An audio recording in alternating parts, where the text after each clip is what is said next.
memorable, I will at least try to make it short. So the university's slogan is, what starts here changes the world. Well, I've got to admit, I kind of like it. What starts here changes the world. Tonight, there are almost 8,000 students, or there are more than 8,000 students graduated from UT. So that great paragon of analytical rigor, Ask.com, says that the average American will meet 10,000 people in their lifetime. 10,000 people, that's a lot of folks. But if every one of you changed the lives of just 10 people, and each one of those people changed the lives of another 10 people, and another 10, then in 5 generations, 125 years, the class of 2014 will have changed the lives of 800 million people. 800 million people. Think about it. Over twice the population of the United States. Go one more generation, and you can change the entire population of the world, 8 billion people. If you think it's hard to change the lives of 10 people, change their lives forever, you're wrong. I saw it happen every day in Iraq and Afghanistan. A young Army officer makes a decision to go left instead of right down a road in Baghdad, and the 10 soldiers with him are saved from a close-in ambush. In Kandahar province, Afghanistan, a non-commissioned officer from the female engagement team senses that something isn't right and directs the infantry platoon away from a 500-pound IED, saving the lives of a dozen soldiers. But if you think about it, not only were those soldiers saved by the decisions of one person, but their children were saved, and their children's children. Generations were saved by one decision, one person. But changing the world can happen anywhere, and anyone can do it. So what starts here can indeed change the world. But the question is, what will the world look like after you change it? Well, I'm confident that it will look much, much better.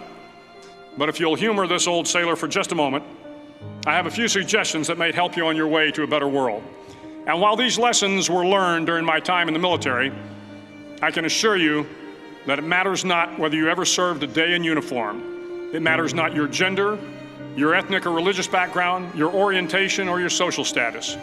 Our struggles in this world are similar, and the lessons to overcome those struggles and to move forward, changing ourselves and changing the world around us, will apply equally to all. I've been a Navy SEAL for 36 years, but it all began when I left UT for basic SEAL training in Coronado, California.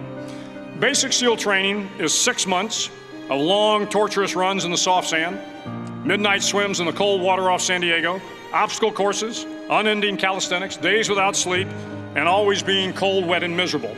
It is 6 months of being constantly harassed by professionally trained warriors who seek to find the weak of mind and body and eliminate them from ever becoming a Navy SEAL. But the training also seeks to find those students who can lead in an environment of constant stress, chaos, failure, and hardships. To me, basic SEAL training was a lifetime of challenges crammed into 6 months. So here are the 10 lessons I learned from basic SEAL training that hopefully will be of value to you as you move forward in life. Every morning in SEAL training, my instructors, who at the time were all Vietnam veterans, would show up in my barracks room, and the first thing they'd do was inspect my bed. If you did it right, the corners would be square, the covers would be pulled tight, the pillow centered just under the headboard, and the extra blanket folded neatly at the foot of the rack. It was a simple task, mundane at best, but every morning we were required to make our bed to perfection. It seemed a little ridiculous at the time, particularly in light of the fact that we were aspiring to be real warriors, tough, battle-hardened SEALs. But the wisdom of this simple act has been proven to me many times over. If you make your bed every morning, you will have accomplished the first task of the day. It will give you a small sense of pride, and it will encourage you to do another task, and another, and another. And by the end of the day, that one task completed will have turned into many tasks completed. Making your bed will also reinforce the fact that the little things in life matter. If you can't do the little things right, you'll never be able to do the big things right. And if by chance you have a miserable day, you will come home to a bed that is made. that you made. And a made bed gives you encouragement that tomorrow will be better. So if you want to change the world, start off by making your bed. During SEAL training, the students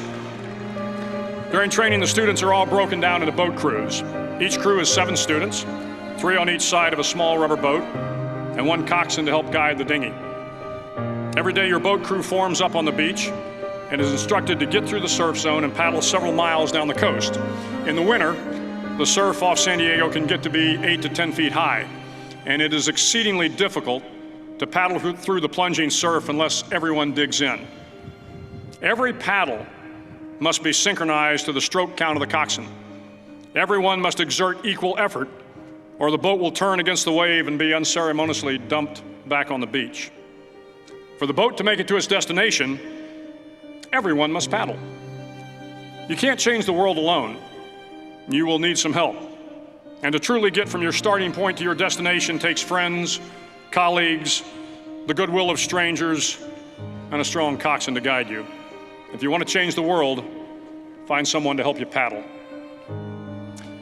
Over a few weeks of difficult training, my SEAL class, which started with 150 men, was down to just 42. There were now 6 boat crews of 7 men each. I was in the boat with the tall guys, but the best boat crew we had was made up of the little guys, the Munchkin crew we called them. No one was over 5'5". The Munchkin boat crew had 1 American Indian, 1 African American, 1 Polish American, 1 Greek American, 1 Italian American, and 2 tough kids from the Midwest. They out-paddled, outran, and outswam all the other boat crews. The big men in the other boat crews would always make good-natured fun of the tiny little flippers the Munchkins put on their tiny little feet prior to every swim. But somehow these little guys from every corner of the nation and the world always had the last laugh, swimming faster than everyone and reaching the shore long before the rest of us. SEAL training was a great equalizer. Nothing mattered but your will to succeed, not your color, not your ethnic background, not your education, not your social status. If you want to change the world, measure a person by the size of their heart, not by the size of their flippers.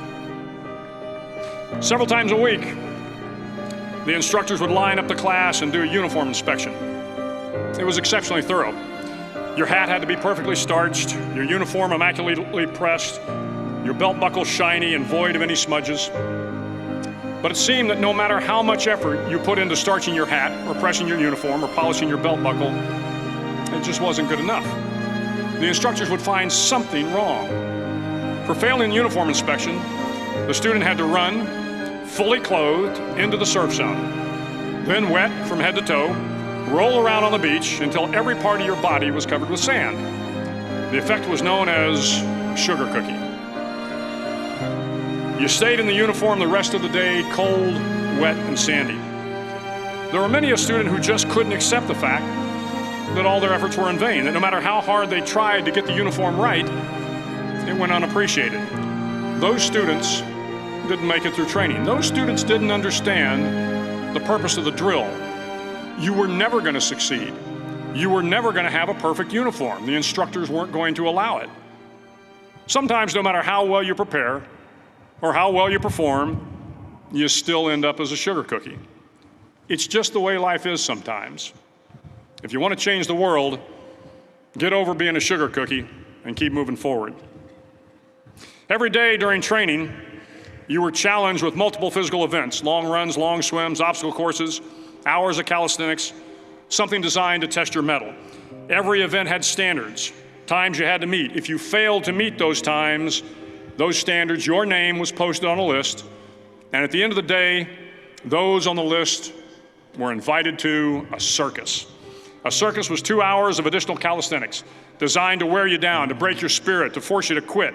No one wanted a circus. A circus meant that for that day, you didn't measure up.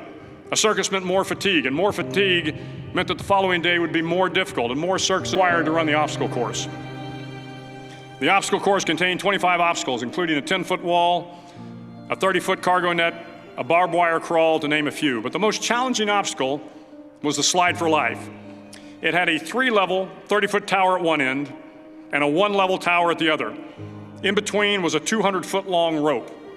You had to climb the three-tiered tower, and once at the top, you grabbed the rope, swung underneath the rope, and pulled yourself hand over hand until you got to the other end.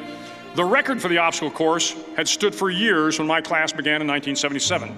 The record seemed unbeatable until one day a student decided to go down the slide for life head first. Instead of swinging his body underneath the rope and inching his way down, he bravely mounted the top of the rope and thrust himself forward. It was a dangerous move, seemingly foolish and fraught with risk. Failure could mean injury and being dropped from the course. Without hesitation, the student slid down the rope perilously fast. Instead of several minutes, it only took him half that time. And by the end of the course, he had broken the record.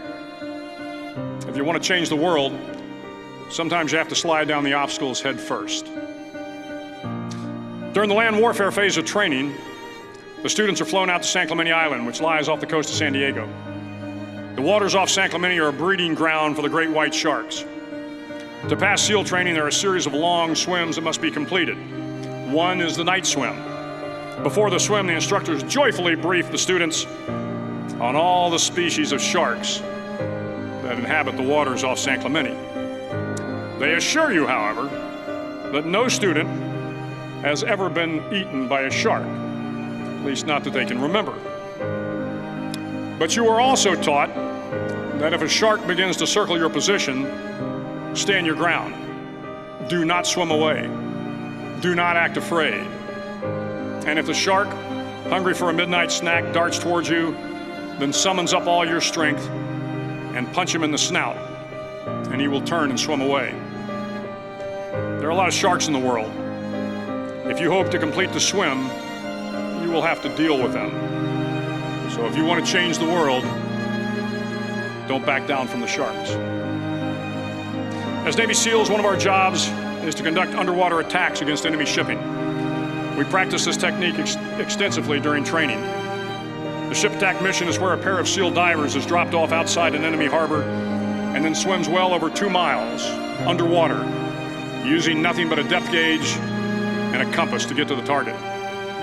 During the entire swim, even well below the surface, there is some light that comes through. It is comforting to know that there is open water above you. But as you approach the ship, which is tied to a pier, the light begins to fade. The steel structure of the ship blocks the moonlight. It blocks the surrounding street lamps. It blocks all ambient light. To be successful in your mission, you have to swim under the ship and find the keel, the center line, and the deepest part of the ship. This is your objective. But the keel is also the darkest part of the ship, where you cannot see your hand in front of your face, where the noise from the ship's machinery is deafening, and where it gets to be easily disoriented, and you can fail. Every SEAL knows that under the keel, at that darkest moment of the mission, is a time when you need to be calm, when you must be calm, when you must be composed, when all your tactical skills, your physical power, and your inner strength must be brought to bear. If you want to change the world, you must be your very best in the darkest moments. The 9th week of training is referred to as Hell Week. It is 6 days of no sleep, constant physical and mental harassment, and one special day at the Mud Flats. The Mud Flats are an area between San Diego and Tijuana where the water runs off and creates the Tijuana Sloughs, a swampy patch of terrain where the mud will engulf you. It is on Wednesday of Hell Week that you paddle down to the Mud Flats and spend the next 15 hours trying to survive this freezing cold, the howling wind, and the incessant pressure to quit from the instructors. As the sun began to set that Wednesday evening, my training class, having committed some egregious infraction of the rules, was ordered into the mud. The mud consumed each man till there was nothing visible but our heads. The instructors told us we could leave the mud if only 5 men would quit. Only 5 men, just 5 men, and we could get out of the oppressive cold. Looking around the mud flat, it was apparent that some students were about to give up. It was still over 8 hours till the sun came up. 8 more hours of bone-chilling cold. The chattering teeth and the shivering moans of the trainees were so loud, it was hard to hear anything. And then one voice began to echo through the night. One voice raised in song. The song was terribly out of tune, but sung with great enthusiasm. One voice became two, and two became three, and before long, everyone in the class was singing. The instructors threatened us with more time in the mud if we kept up the singing, but the singing persisted. And somehow the mud seemed a little warmer, and the wind a little tamer, and the dawn not so far away. If I have learned anything in my time traveling the world, it is the power of hope. The power of one person, a Washington, a Lincoln, King, Mandela, and even a young girl from Pakistan, Malala. One person can change the world by giving people hope. So if you want to change the world, start singing when you're up to your neck in mud. Finally, in SEAL training, there's a bell. A brass bell that hangs in the center of the compound for all the students to see. All you have to do to quit is ring the bell. Ring the bell, and you no longer have to wake up at 5 o'clock. Ring the bell, and you no longer have to be in the freezing cold swims. Ring the bell, and you no longer have to do the runs, the obstacle course, the PT, and you no longer have to endure the hardships of training. All you have to do is ring the bell to get out. If you want to change the world, don't ever, ever ring the bell. To the class of 2014, you are moments away from graduating, moments away from beginning your journey through life, moments away from starting to change the world for the better. It will not be easy, but you are the class of 2014, the class that can affect the lives of 800 million people in the next century. Start each day with a task completed. Find someone to help you through life. Respect everyone. Know that life is not fair and that you will fail often. But if you take some risks, step up when the times are the toughest, face down the bullies, lift up the downtrodden, and never, ever give up. If you do these things, the next generation and the generations that follow will live in a world far better than the one we have today. And what started here will indeed have changed the world for the better. Thank you very much. Hook 'em horns.